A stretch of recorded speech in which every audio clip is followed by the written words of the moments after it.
ஓம் சதாசிவசமாரம்பாம் சங்கராச்சாரியமத்யமாம் அஸ்மதாச்சாரியபர்யந்தாம் வந்தே குருபரம்பராம். ஓம் நாராயணம் நமஸ்கிருத்ய நரம் சைவ நரோத்தமம் தேவீம் சரஸ்வதிம் வியாசம் ததோ ஜெயமுதீரயேத். ஹரி ஓம். போன எபிசோட்ல நம்ம எப்படி கச்சன், அதாவது பிருகஸ்பதியின் புத்திரன் சுக்கராச்சாரியார்கிட்டேந்து சஞ்சீவினி என்ற மந்திரத்தை கத்துண்டுதான் அப்படின்றத பார்த்தோம். இப்ப அந்த மந்திரத்தை கற்றுக்கொண்ட கச்சன் என்ன பண்றான், தன்னுடைய 1000 வருஷத்து பிரம்மச்சரிய விரதத்தை நல்லபடியா முடிச்ச காரணத்தினால ஸ்நானம் எல்லாம் பண்ணிட்டு தன்னுடைய குருவான சுக்கராச்சாரியாருக்கு ஒரு நமஸ்காரத்தை பண்ணிட்டு தேவலோகத்துக்கு கிளம்புறான். அந்த தேவலோகத்துக்கு கிளம்புறதுக்கு முன்னாடி தேவயானி அவனுடைய ஃப்ரெண்ட் இல்லையா, அதனால தேவயானி கிட்ட போய் என்ன சொல்றான், இந்த மாதிரி நான் என்னுடைய விரதம் முடிஞ்சு போச்சு, நான் திருப்பி எங்க ஊருக்கு போறேன் அப்படின்னு சொல்லும்போது தேவயானி என்ன சொல்றா, நீ இவ்வளவு நாளைக்கு நம்ம ரெண்டு பேரும் ஃப்ரெண்டா இருந்தோம், நீ தர்மத்துல ஒழுக்கத்துல எல்லாத்துலயும் சிறந்தவன், எங்க அப்பா கிட்ட நல்ல பேர் எடுத்த ஒரு சிஷ்யன். அதே மாதிரி சுக்கராச்சார உன்னுடைய குருவான பெண்ணான தேவயானி எங்கிட்டயும் உன்னை பத்தின அபிப்பிராயம் நிறைய இருக்கு. அதே சமயம் நீ இப்போ உன்னுடைய காரியம் சித்தி ஆனதுக்கு அப்புறம் என்னையும் நீ திருமணம் பண்ணி கொண்டு போ, ஏன்னா எனக்கு உங்ககிட்ட கல்யாணம் பண்ணிக்கணும்னு ஆசையா இருக்கு.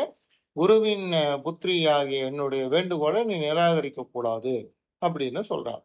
இதை கேட்ட உடனே கசன் என்ன சொல்றான், நான் நீ எப்படி உங்க அப்பா கிட்டேருந்து உருவானியோ அதே மாதிரி உங்க அப்பாவோட வயிற்றுலதான் நானும் இருந்தேன். அப்படி பார்த்தா நீ எனக்கு சகோதரி. சோ இந்த சகோதரியா இருக்கிற உங்ககிட்ட எனக்கு அந்த திருமணம் பற்றிய ஆசைகள் எல்லாம் எதுவுமே கிடையாது. என்னை தர்மத்துக்கு விரோதமான காரியத்தை செய்ய நீ தூண்டாத, அது சரி கிடையாது அப்படின்னு சொல்றான். இதை கேட்ட உடனே தேவயானி என்ன பண்றா, நீ அப்படி சொல்லக்கூடாது, எப்படி இந்த குருக்கு நீ கடமைப்பட்டவனோ அதே மாதிரி குருவின் புத்திரியாக எங்கிட்டயும் நீ கடமைப்பட்டவள். ஏன்னா அசுரர்களால பலமுறை கொல்லப்பட்ட உன்னை நான் தான் எங்க அப்பா கிட்ட சொல்லி உன்னை காப்பாத்திருக்கேன். சோ நான் உன்னுடைய உயிரை காப்பாத்தி கொடுத்த காரணத்திற்காக அதுக்கான பிரதி உபகாரமா என்னை கல்யாணம் பண்ணிட்டு உடனே உங்கூடவே தேவலோகத்துக்கு கூட்டுன்னு போ. ஏன்னா எப்படி உங்க அப்பா பிரகஸ்பதி, அவருடைய அப்பா அவெல்லாம் மரியாதைக்கு உரியவளா இருக்காளோ அதே மாதிரி நீயும் மரியாதைக்கு உரியானவனே, என்னை நீ கல்யாணம் பண்ணிட்டு போ அப்படின்னு சொல்லும்போது கசன் என்ன பண்றான், அதை மறுத்து பேசுறான். தர்மத்துக்கு விரோதமான நான் கண்ணியத்தை பண்ண மாட்டேன் அப்படின்னு சொன்ன உடனே குருபுத்திரி ஆகிய தேவயானி என்ன பண்ற, அப்படின்னா என்னுடைய மனத்துல இருந்த ஆசையை நிறைவேற்றாத காரணத்தினால நீ எங்க அப்பா கிட்டேருந்து கத்துண்ட இந்த சஞ்சீவனின்ற வித்தை உனக்கு பலிக்காம போயிடும் அப்படின்னு ஒரு சாபம் கொடுக்குறார். அந்த சாபம் கிடைச்சா கூட கசன் என்ன பண்றான், இவளை கல்யாணம் பண்ணிக்கிறது தர்மத்துக்கு விரோதமானதுன்ற காரணத்தினால நீ எனக்கு இது மாதிரி எத்தனை சாபம் கொடுத்தாலும் என்னுடைய குருவின் ஆக்ஞை இல்லாம தர்மத்துக்கு விரோதமான இந்த செய்கையை நான் சொல்லவே மாட்டேன். எனக்கு பலிக்காம போனா கூட பரவாயில்ல, நான் இந்த வித்தையை வேற யாருக்கும் சொல்லி கொடுத்தானா அவளுக்கு இது கண்டிப்பா பலிக்கும், அதன் மூலியமா அவெல்லாம் பலன் பெற்றிருப்பா. அதனால இது உன்னுடைய சாபத்தை பத்தி எனக்கு கவலை இல்லை. அதே மாதிரி செய்யக்கூடாத காரியத்தை செய்ய வேண்டும் என்று நீ என்னை வற்புறுத்தின காரணத்தினால நீ உன்னுடைய மனசுல இருக்கிற இந்த ரிஷியின் புத்திரனை கல்யாணம் பண்ணிக்கணும்ன்ற ஆசை இருக்கு இல்லையா, இந்த ஆசை உனக்கு எந்த காலத்திலும் நிறைவேறாது. அதே மாதிரி எந்த ரிஷி புத்திரனும் உன்னை கல்யாணம் பண்ணிக்க போறது கிடையாது அப்படின்னு சொல்லிட்டு அவகிட்ட ஒரு வணக்கத்தை சொல்லிட்டு என்ன பண்ணான், நேர கிளம்பி சொர்க்கலோகம் வந்துடுறான். சொர்க்கலோகத்துக்கு வந்த கச்சனை இந்திரன், பிரகஸ்பதி மற்ற தேவர்கள் எல்லாம் ரொம்ப ஆனந்தத்தோடு அவனை வரவேற்று அவனுக்கு கௌரவம் எல்லாம் பண்ணி கொடுக்குறான். அதன் பின்னர் அந்த கச்சன் என்ன பண்றான், தான் கத்தன் வந்த சஞ்சீவனி மந்திரத்தை தேவர்களுக்கு எல்லாம் சொல்லி கொடுக்குறான். இந்திரனும் என்ன பண்றான், இவனை பாராட்டி நீ இந்த உன்னதமான இடத்தை இந்த தேவலோகத்துல அடைஞ்சுட்ட, இனிமேட்டு உனக்கும் யஜ்ய பாகம் கண்டிப்பா கிடைக்கும் அப்படின்ன உடனே அந்த தேவர்கள்லாம் என்ன பண்றான், இந்திரனை வேகமா பார்த்து இப்ப எங்களுக்கும் சஞ்சீவனி மந்திரம் தெரிஞ்சு விட்ட காரணத்தினால இனி உன்னோட சத்துருக்களை நீ போய் அழிச்சுடு, அந்த காரியத்தை நீ உடனே செய் அப்படின்னு இந்திரன் கிட்ட அவெல்லாம் சொல்றான். இந்த கேட்ட உடனே இந்திரன் ரொம்ப தைரியமா படையெடுத்து போறான். அப்படியே அவன் போகும்போது என்ன பண்றான், ஒரு வனத்துல வந்து ஒரு ஏரியில வந்து நெறைய தேவ கன்னிகைகள்லாம், அ அந்த அசுர கன்னிகை அவெல்லாம் குளிச்சுட்டு இருக்கா. இத பார்த்த உடனே இந்த இந்திரன் என்ன பண்றான், காத்து மாரி உருவம் எடுத்துண்டு அவளுடைய ட்ரெஸ் எல்லாம் அங்க இருக்கு இல்லையா? அந்த ட்ரெஸ்ஸுக்குள்ள போய் அந்த ட்ரெஸ்ஸ கழச்சு விடுறான். கழச்சுட்டு அவன் போயிடுறான். இந்த கன்னிகைகள்லாம் என்ன பண்றா, குளிச்சுட்டு மேல வந்தவுடனே அவளுடைய ட்ரெஸ் இருந்த இடத்துல இல்லாம, இடம் மாறி கலந்து இருக்கு. அத பார்க்காம அந்த ஒரு ட்ரெஸ்ஸ எடுத்துடுறா. அவ கைக்கு கிடைச்ச ட்ரெஸ்ஸ எடுத்துடுறா. அப்ப இந்த கன்னிகைகள் கூட்டத்துல வந்து அசுர ராஜாவான விஷபர்வாவின் பெண்ணாகிய சர்மிஷ்டையும் வந்திருக்கா. அவ வந்து ராஜகுமாரி இல்லையா?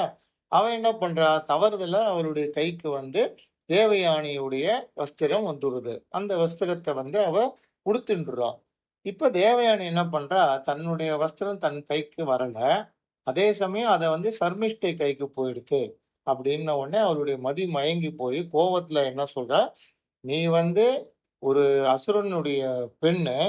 நீ வந்து எப்படி நான் என்னுடைய உங்களுடைய வம்சத்துக்கே குருவான சுக்கிராச்சாரியன் பெண்ணாகிய என்கிட்ட உனக்கு மரியாதை இருக்கணும். நான் மதிக்கத்தக்கவள். 2வது நான் வந்து பிராமண பெண். நீ எப்படி என்னுடைய ட்ரெஸ்ஸ வந்து என்னுடைய அனுமதி இல்லாம நீ வந்து எடுத்துக்கலாம்?"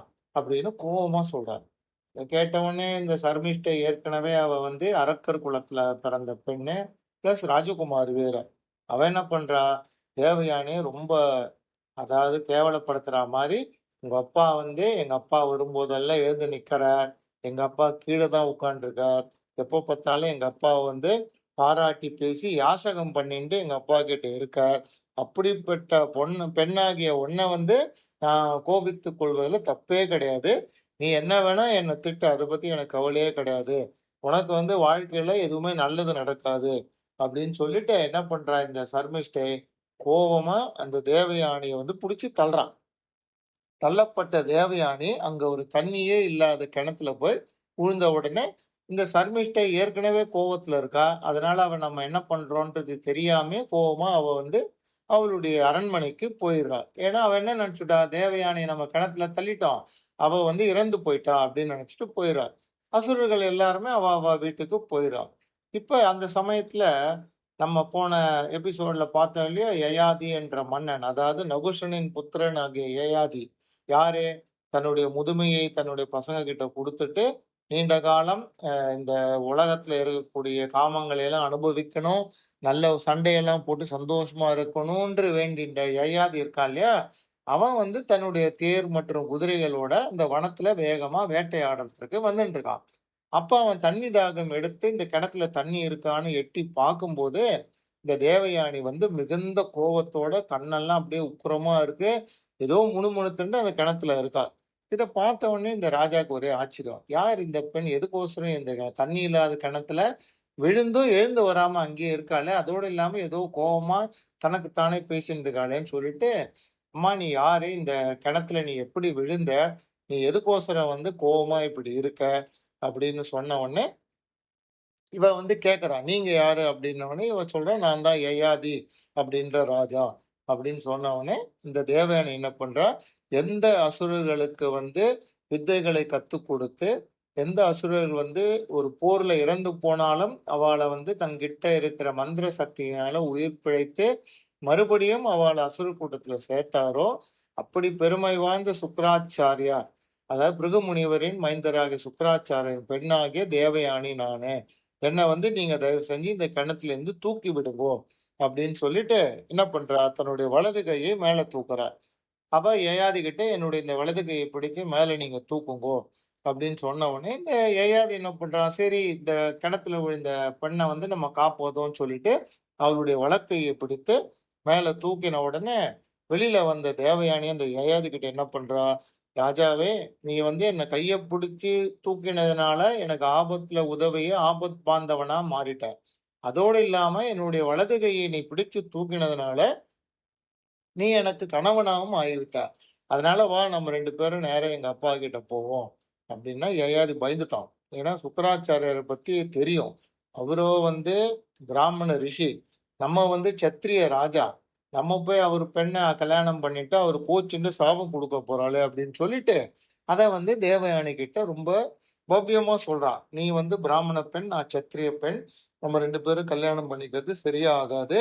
அதனால உங்க அப்பா வேற மிகச்சிறந்த முனிவர்ன்னு சொல்ற. அவரு வந்து எனக்கு சாபம் குடுத்தாரு. அதனால வேண்டாம். நீ இப்படியே உங்க ஊருக்கு கிளம்பி போ. அதனால உனக்கு எந்த பயமும் வேண்டாம். எந்த ஆபத்தும் வராது. நான் கல்யாணம் பண்ணிக்க மாட்டேன். அப்படின்ன உடனே இந்த தேவயானி என்ன சொல்றா? பரவாயில்ல. நீ திரும்பி போனா போ.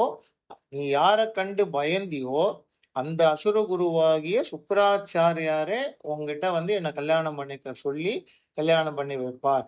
அப்ப நான் உன்னுடைய மனைவியாக ஆறேன். அப்படின்னு சொல்லிட்டு அவ வந்து அங்கேயே இருக்கா. யயாதி கிளம்பி அவனுடைய ஊருக்கு போயிட்டான். இப்ப தேவயானை என்ன பண்றா? ஒரு மரத்தடி கிட்ட போயிட்டு ரொம்ப கோவத்தோட அழுதுண்டு அங்கேயே இருக்கா. சாயந்தரம் ஆயிடுத்து. சுக்கிராச்சாரியார் என்ன பண்றார்? தன்னுடைய பெண்ண வந்து இன்னும் வரலையே! அரண்மனை பெண்களோட போன தன்னுடைய பெண் மாத்திரம் வரலையேன்னு சொல்லிட்டு, அந்த தாதிய கூப்பிட்டு, "என்னுடைய பெண் எங்க போனான்னு தெரியல. தயவு செஞ்சு சீக்கிரமா போய் அவள கண்டுபிடிச்சு கூட்டிக் கொண்டு வா. ஏன்னா எனக்கு மனசு ரொம்ப சங்கடமா இருக்கு. பயமாவும் இருக்கு." அப்படின்ன உடனே, அந்த தாதி என்ன பண்றா? வேகமா அவ அந்த காட்டுக்குள்ள போறா. போனா அந்த இடத்துல வந்து ஒரு மரத்துக்கு கீழ தேவயானி அழுதுண்டே நிக்கிறவள பார்த்துட்டு கேட்கறா. "நீ எதுக்கு இப்படி அழுதுண்டு கோவமா இருக்க? உங்க அப்பா அங்க உன்ன காணோம்னு ரொம்ப தவிச்சுண்டு இருக்கார். சீக்கிரம் வா நம்ம அரண்மனைக்கு போலாம்." அப்படின்ன உடனே இந்த தேவயானி என்ன சொல்றா? "நீ வந்து வேகமா போய் எங்க அப்பா கிட்ட வந்து சொல்லு. இந்த விஷபர்வாவின் பெண்ணாகிய சர்மிஷ்டையால அவமானப்படுத்தப்பட்டு கொலை செய்ய முயற்சிக்கப்பட்ட தேவயானி ஒரு மரத்தடியில அனாதை மாரி நின்னுட்டு இருக்கா. நான் எக்காரணத்த கொண்டும் இந்த பட்டணத்துக்குள்ள நுழைய மாட்டேன் அப்படின்னு சொல்லி எங்க அப்பாவ கூட்டின்னு வா." அப்படின்னோனே இந்த தாதி என்ன பண்றா? கடகடன்னு அந்த அசுரருடைய கிரகத்துக்கு வந்து சுக்கராச்சாரியார் பார்த்து நடந்ததெல்லாம் விவரிச்சு சொல்றா. இத கேட்ட உடனே சுக்கராச்சாரியார் என்ன பண்றார்? தன்னுடைய பெண்ணாகிய தேவயானி வந்து சர்மிஷ்டையால அடிபட்டு அந்த இடத்துல இருக்கான்ன உடனே வேகமா கிளம்பி வரார். தன்னுடைய பொண்ண பார்த்து அவள ஆறுதல் எல்லாம் சொல்லிட்டு, எல்லா ஜனங்களுக்கும் கஷ்டமும் வரும், சௌக்கியமும் வரும். அவ அவ தாங்கள் செய்யக்கூடிய குற்றங்களாலயும், தவறுகளாலயும் தான் இந்த மாரி நிகழ்ச்சிகள்லாம் நடக்குது. உன்கிட்டயும் தவறு இருக்குன்னு நெனைக்கிறேன். அதுக்கு இந்த தண்டனை உனக்கு பரிகாரமா எடுத்துக்கோ. ஏன்னா அவரு படிச்சவர் இல்லையா? அதனால தர்மத்த வந்து போதிக்கிறார். அப்படின்னு சொல்றார். சொன்ன உடனே தேவயானிக்கு வந்து ஏற்கனவே கோவம். அவ என்ன சொல்றா? நான் பண்ணின தப்புக்கு இது எனக்கு தண்டனையா கிடைச்சது, இல்ல கிடைக்காம இருக்குன்றதெல்லாம் வேற விஷயம். ஆனா, ரிஷபர்வாவின் பெண்ணாகிய சர்மிஷ்டை என்கிட்ட என்ன சொன்னா? அதுவும் உங்கள பத்தி என்ன சொன்னான்றது இப்ப நான் சொல்றேன். அத கேட்டுட்டு நீங்க அடுத்த வேலைய பாருங்கன்னு சொல்லிட்டு, நீங்க வந்து அசுரர்களை நித்தியம் ஸ்தோத்திரம் பண்ணிண்டு பாட்டு பாடிட்டு இருக்கலாம். அவாகிட்ட யாசகம் பண்ணிட்டு தான் நீங்க வாழ்க்கைய நடத்துறலாம். அப்படிப்பட்ட உங்களுடைய பெண்ணாகிய என்ன வந்து எதுக்கு நான் வந்து மதிக்கணும்? அப்படின்னு இந்த சர்மிஷ்டா என்ன பண்ணா? நீ வந்து துதிப்பவரும், யாசிக்கிறவரும், கையேந்துகிறவருமாகிய பெண்ணாகிய நீ வந்து என்ன பார்த்து கோவப்படக்கூடாது. நான் வந்து துதிக்கப்படுபவரும், எல்லாராலயும் கையேந்தி கேட்கப்படுபவரும், அதுக்கப்புறம் வந்து யாசிப்பவருக்கு கொடுப்பவருமாகிய ஒரு அசுர ராஜாவின் பெண்ணாகிய இடத்துல நான் இருக்கேன். அதனால நீ வந்து என்ன அ கோவமா பேசுறதுக்கு உனக்கு எந்த விதமான தகுதியும் கிடையாதுன்னு சொல்லி கர்வம் கொண்டு, இதே வார்த்தைய 1 வாட்டி இல்ல 2, 3 வாட்டி என்கிட்ட சொல்லிட்டா. அப்படி அவ சொல்லிட்டு என்னை இங்க தள்ளிட்டு என்ன கொலை பண்ணேன்னு நினைச்சுட்டு அவ திரும்பி போயிட்டா. அப்படி சொன்னது உங்களுக்கு பரவாயில்லையா? அப்படின்னு சுக்கராச்சாரியர் கேட்கிறார். இப்ப சுக்கராச்சாரியர் என்ன பண்றார்? தன்னுடைய பெண்ண பார்த்தா எப்பவும் பெண் பாசம் எல்லாருக்கும் இருக்கும். அவள பார்த்துட்டு நீ வந்து ஸ்தோத்திரம் பண்ணுபவனுடைய பெண்ணா இல்ல. யாசிக்கிறவனுடைய பெண்ணும் கிடையாது. நீ வந்து ஒரு அசுரரின் குருவாகிய சுக்கிராச்சாரியரின் பெண். அதனால வந்து நீ இதெல்லாம் பெருசா எடுத்துக்காத. இது வந்து அந்த விருஷபர்வாவுக்கே தெரியும். இந்த லோகத்திலேயே இந்திரனுக்கு அடுத்தபடியா இருக்கிற யயாதி அப்படின்ற நகுஷபுத்திரனாகிய ராஜாவுக்கும் தெரியும். அதனால எனக்கு குடுத்த கல்வியானது ஈஸ்வரனால கொடுக்கப்பட்டது. இது வந்து பிரம்மாஜியே என்கிட்ட சொல்லிருக்காரு. இந்த பூலோகத்திலயும், சொர்க்கலோகத்திலயும் நீ வந்து மதிக்கப்பட வேண்டியவன். இந்த சொத்துக்கள் எல்லாமே உனக்கு உரிமையானது அப்படின்னு என்ன வந்து பாராட்டி பிரம்மாஜி சொல்லிருக்கார். அப்படிப்பட்ட நான் வந்து என்னுடைய பெருமையை நானே சொல்லக்கூடாது. ஏன்னா எவன் ஒருத்தன் தன்னுடைய திறமைகளையும், பெருமைகளையும் புகழ்ச்சியாக பேசிக் கொள்கிறானோ, அவனுக்கு வந்து நல்லது நடக்காது. அவன் வந்து செஞ்ச தர்மத்திலேருந்து நழுவி போறான் அப்படின்னு சொல்லிருக்கிறது வந்து எனக்கும் தெரியும், உனக்கும் தெரியும். அதனால அந்த மாதிரியான என் குலத்துல பிறந்த நீ திருப்பி திருப்பி அந்த சர்மிஷ்டையை நிந்தை பண்ணிட்டு இங்க இருக்கக்கூடாது. எழுந்து வா. நம்ம 2 பேரும் பொறுமையோடு வீட்டுக்கு போலாம். ஏன்னா பொறுமைதான் இந்த பூமியிலே மிகச்சிறந்த குணம் பொறுமை தான். யார் பொறுமையோட எல்லாத்தையும் ஹேண்டில் பண்றாளோ, அவ தான் மிகச் சிறந்தவர்கள் இந்த லோகத்துல எல்லாராலயும் சொல்லப்பட்டிருக்கு. அப்படிப்பட்ட நல்ல பெண்ணாக நீயும் நானுமாக இருப்போம். நம்ம இந்த ஜனங்களுடைய நன்மையை விரும்பி நம்ம பண்ற காரியத்த தொடர்ந்து செய்வோம். சர்மிஷ்டை சொன்னத பத்திலாம் நீ ரொம்ப கவலைப்படாத. அதனால உன்னோட கோவத்த விட்டுடு, துக்கத்தையும் விட்டுடு.